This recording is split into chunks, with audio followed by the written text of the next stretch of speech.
ভক্ত বৈষ্ণবের সেবা দিলে, ভক্ত বৈষ্ণবের সেবা দিয়ে নিজেই প্রসাদ সেবা করছে।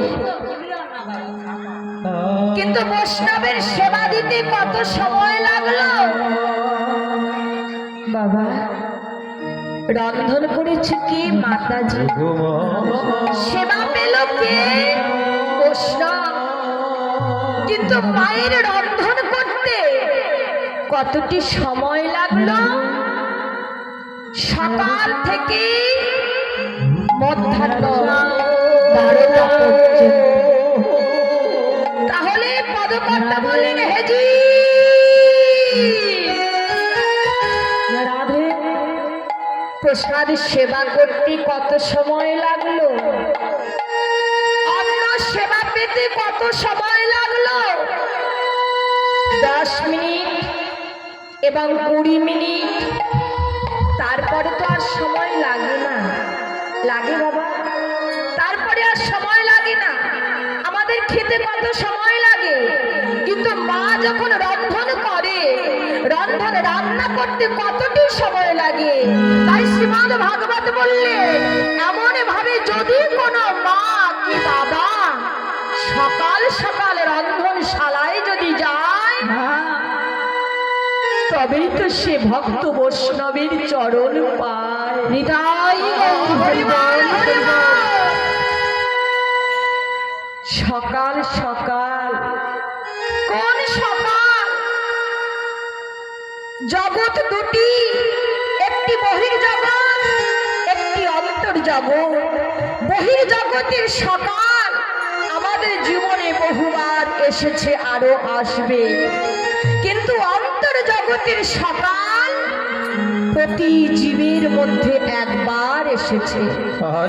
সেই সকাল কখন? যেদিন আমরা সবাই মাতৃজঠরে হেড মন্ডে জ্বালা যন্ত্রণা সইতে পারছি না, সেই দিন আমরা সবাই কেঁদে কেঁদে বলেছিলাম, হে নারায়ণ নারায়ণ, হে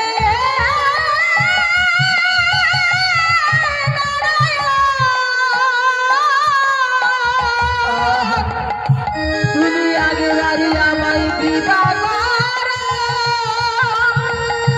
আমি যে জ্বালার সইতে নারি, তুমি ছাড়া আমাদের বড় আর কেউ আছে? তুমি তো কৃপাময় নারায়ণ, আমায় কৃপা করো,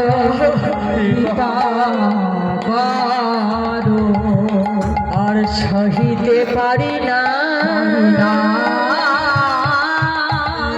তুমি একবার কৃপা করে উদ্ধার করো, উদ্ধার করো দেহের কান্ডারি।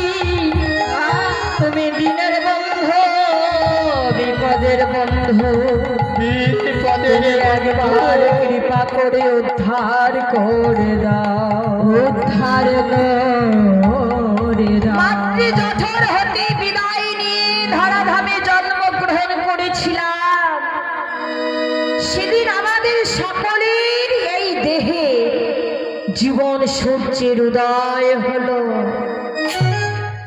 যেদিন জীবন সূর্যের উদয় হলো, প্রতিটি জীবের মধ্যে সুপ্রভাত সকাল হলো, সুপ্রভাত নেমে এলো, সকাল হলো।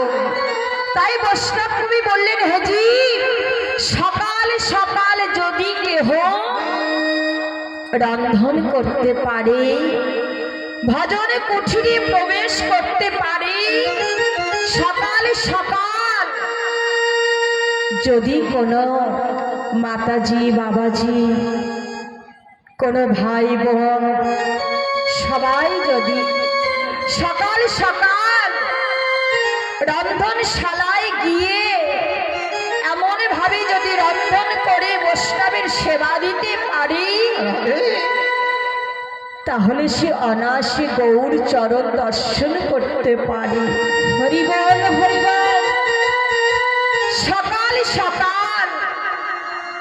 কিন্তু সেই সকাল আমাদের জীবনে কি এসেছে?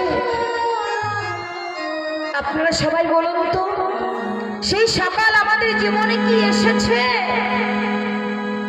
এ জীবনে আর সকাল হলো না। তাহলে মধ্যাহ্ন, দুপুর। তাই বৈষ্ণব কবি বললেন, কোন ভক্ত যদি মাতৃ জঠর হতে বিদায় নিয়ে জীবন সূর্যের উদয় হওয়ার সঙ্গে সঙ্গে এমন ভাবে গুরু চরণ আশ্রয় করে যদি সাধন ভজন করতে করতে এমনই ভাবে একটি বেলা চলে যায়, সকাল থেকে দুপুর পর্যন্ত একটি কাল চলে যায়।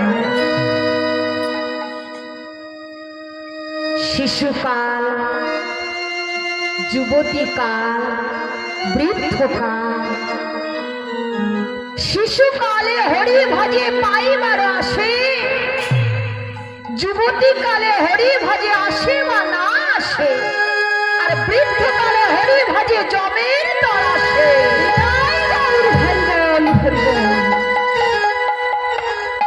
যমরাজ যখন নিতে আসবে তখন কৃষ্ণ কৃষ্ণ বললে কেউ নেবে না, তাকে নরকগামী হয়ে থাকতে হবে। আর যদি শিশুকাল এবং যুবতীকাল, শিশুকাল হলো সকাল, যুবতীকাল হলো মধ্যাহ্ন দুপুর, বৃদ্ধকাল হলো সন্ধ্যা। সন্ধ্যা নেমে এলে অন্ধকার নেমে আসবে, তখন আমি কিছুই দেখতে পাবো না, কিছুই বলতে পারবো না, আমার যে দিশাহারা হয়ে যাবে। আমার কৃষ্ণ বলতে গেলে কিন কিন হবে, হরি বলতে গেলে হবি হবি উচ্চারণ হবে। তাই বলেন, হে জীব, দেহে দৈহিক শক্তি থাকতে থাকতে হরি ভজ, কৃষ্ণ ভজ, কৃষ্ণ ভজ, নাম ভজ, নাম চিত্ত, নাম করে চতুর্বেদ মন্ত্র নাহিয়া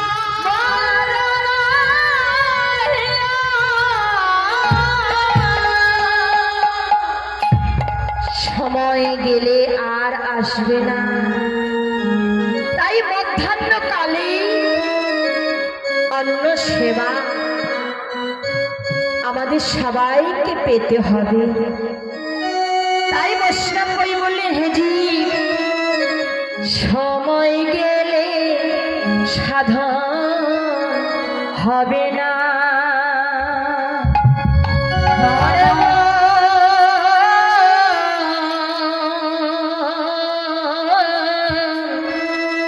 সময় গেলে সাধন হবে না।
ভজন করো, সময় থাকতে সাধন করো, তবেই যদি তুমি গৌর চরণ পেতে পারো।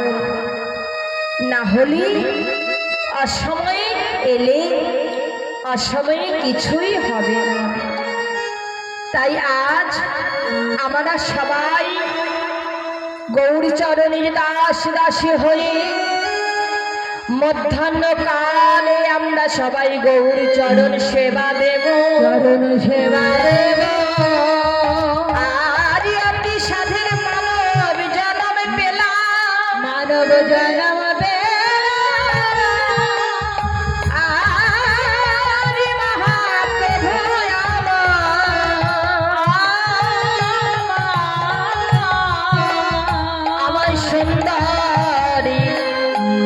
একটি কৃষ্ণ ভজনের দেহ দিয়েছে, ভজনের দেহ দিয়েছে।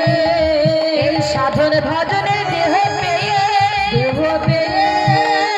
আজ গৌর চরণ সেবার লাগি দুটি কার দিয়েছে,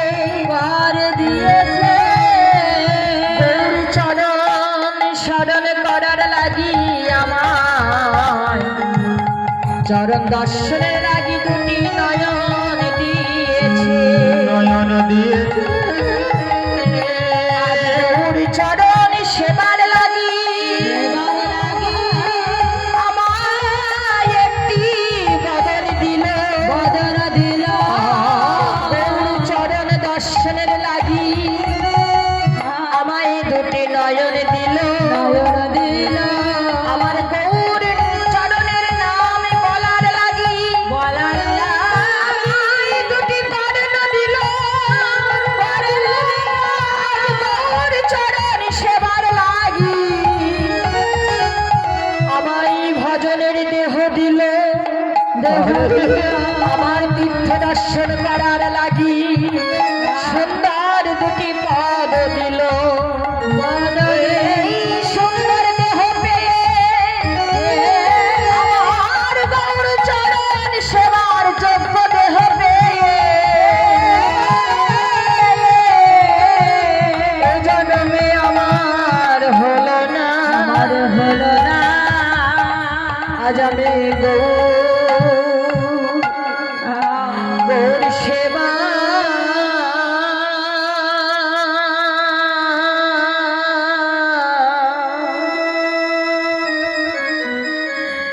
গৌর সেবার যোগ্য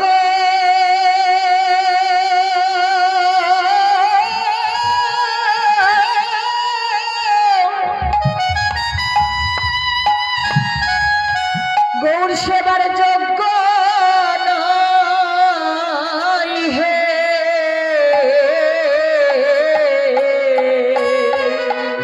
আজি আমি গৌর সেবা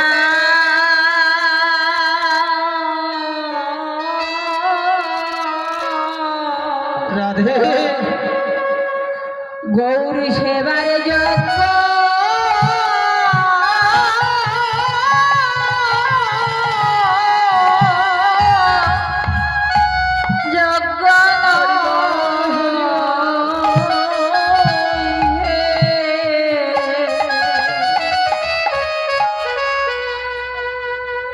আমার এত সাধে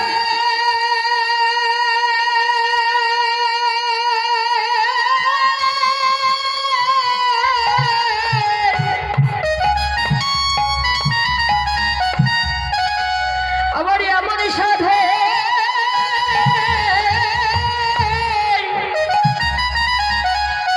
ভজনের সাধন দেহ পেয়ে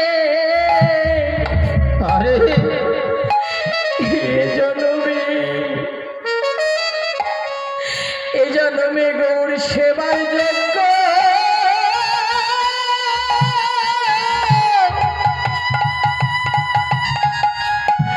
যোগ্য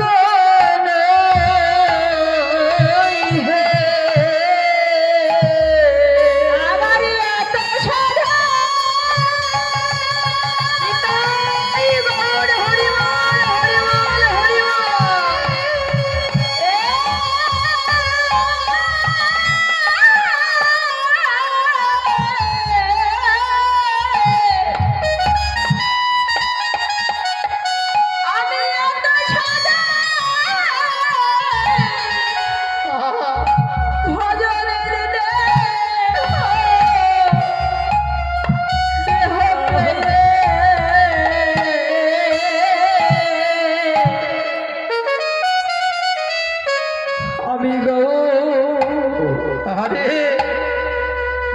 সেবা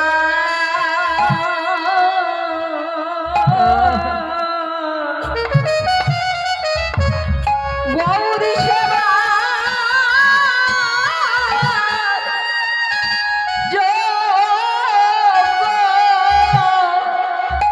যোগ্য